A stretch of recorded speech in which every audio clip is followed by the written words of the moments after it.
Assalamualaikum warahmatullahi wabarakatuh.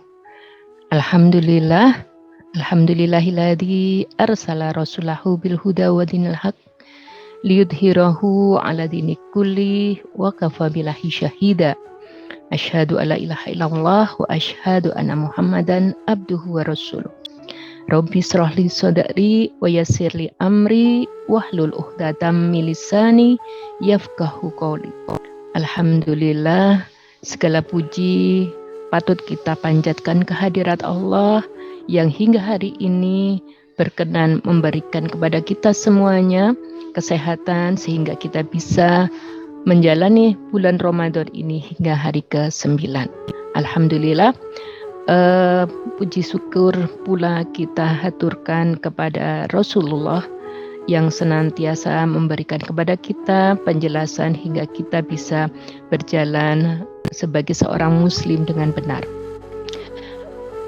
Ada dua hal yang diingatkan oleh Rasulullah kepada kita semuanya sebagai umatnya, di mana dua hal tersebut adalah sesuatu yang sangat Rasulullah khawatirkan terjadi pada kita sebagai umatnya.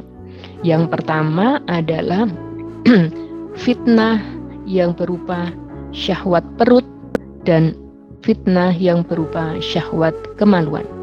Yang kedua, Rasul mengatakan fitnah yang lain.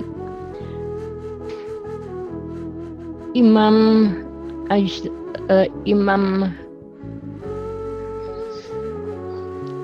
Ibnul Qayyim al-Jauzi mengatakan bahwa yang dimaksud dengan fitnah yang lain adalah subhat. Karena itu Ibnu Qayyim mengatakan bahwa subhat dan syahwat adalah dua hal yang merupakan sumber daripada penyakit hati yang akan menimpa semua umat manusia. Karena itu kita wajib untuk berhati-hati terhadap dua penyakit ini. Penyakit yang bersumber pada syahwat, baik itu kemaluan maupun syahwat perut, adalah sebuah kondisi di mana berasal dari rasa ingin, rasa suka, rasa cenderung yang berasal dari diri kita yang tidak sesuai atau yang melebihi batasan-batasan agama.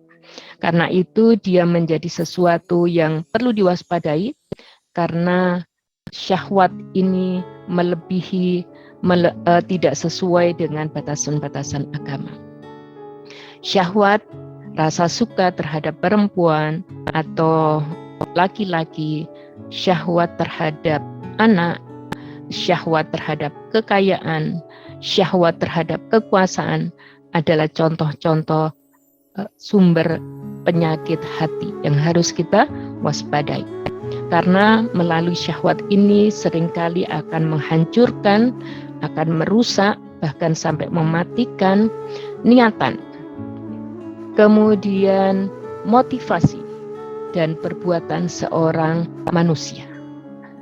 Menjadi ternodalah niatan dan motivasi yang ada pada dirinya di dalam melaksanakan buah aktivitas dikarenakan syahwat ini. Yang kedua, sumber penyakit yang kedua adalah subhat. Subhat adalah sebuah kondisi di mana terjadi keraguan, samar, tidak jelas, tidak pasti, yang membuat seseorang susah membedakan antara mana yang ma'ruf dan mana yang munkar. Seseorang menjadi tidak bisa mengenali yang ma'ruf hingga kemudian menjadikannya seorang yang mendukung yang munkar. Bahkan lebih jauh, seseorang bahkan bisa menjadi pendukung yang munkar dan menjadi penentang yang ma'ruf. Na'udzubillahi min dzalik. Sumber penyakit ma'ruf ini begitu berbahayanya sehingga bisa menghancurkan, bahkan mematikan ilmu dan keyakinan seseorang. Dikarenakan tidak pastinya sebuah sikap, pandangan, samarnya sebuah sikap, pandangan, terhadap yang ma'ruf dan munkar, maka inilah yang akan menjadi penyebab ilmu dan keyakinan seseorang menjadi rusak, bahkan menjadi hancur. Kita berlindung kepada Allah atas sumber penyakit yang Rasulullah sudah sebutkan. Karena itu kita bersyukur pada bulan Ramadan ini Allah perintahkan kepada kita semuanya untuk menjalankan saum, puasa, yang sesungguhnya akan menjadi obat buat penyakit-penyakit yang membuat hati menjadi rusak dan mati.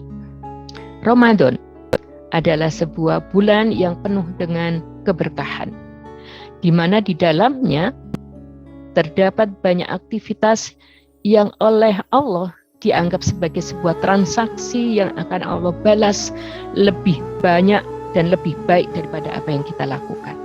Di dalamnya ada tilawah yang merupakan sebuah amalan utama yang perlu dilakukan seorang muslim di dalam mengiringi waktu-waktu puasanya. Karena di dalamnya adalah salah satu waktu diturunkannya Al-Quran. Ramadan pula menjadi waktu bagi kita untuk memperbanyak mendirikan sholat, terutama sholat-sholat di malam hari. Yang dengan sholat inilah akan menjadikan seorang muslim lebih dekat dengan Kholiknya. Yang ketiga, di bulan Ramadan adalah waktu di mana seseorang diajarkan untuk mampu mengeluarkan zakat. Tiga hal inilah yang merupakan sebuah aktivitas transaksi yang akan menjadi sarana treatment pengobatan bagi manusia yang mempunyai tanda-tanda penyakit hati, tanda-tanda kehancuran hati.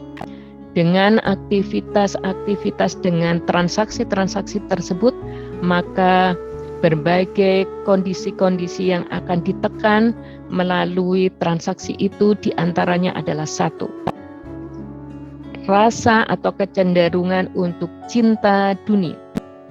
Karena dengan berpuasa kita diajarkan untuk menekan, mengendalikan berbagai syahwat terhadap keinginan menggunakan segala hal yang sebenarnya halal buat kita. Makan, minum, berkumpul dengan pasangan adalah sesuatu yang halal. Namun melalui Ramadan kita diajarkan untuk meletakkannya pada proporsi, pada ukuran yang seharusnya. Demikian indahnya aturan ini hingga ketika menjadi sebuah kebiasaan akan menghadirkan pribadi-pribadi yang tidak cinta dunia. Dunia akan diletakkan pada porsi sesuai kebutuhan saja. Yang kedua, sifat yang bisa dihadirkan melalui Ramadan ini adalah sikap untuk tidak berbohong. Kita ketahui bahwa aktivitas berpuasa pahalanya akan menjadi hangus, pahalanya akan menjadi hilang ketika seseorang mengatakan kebohongan, kedustaan.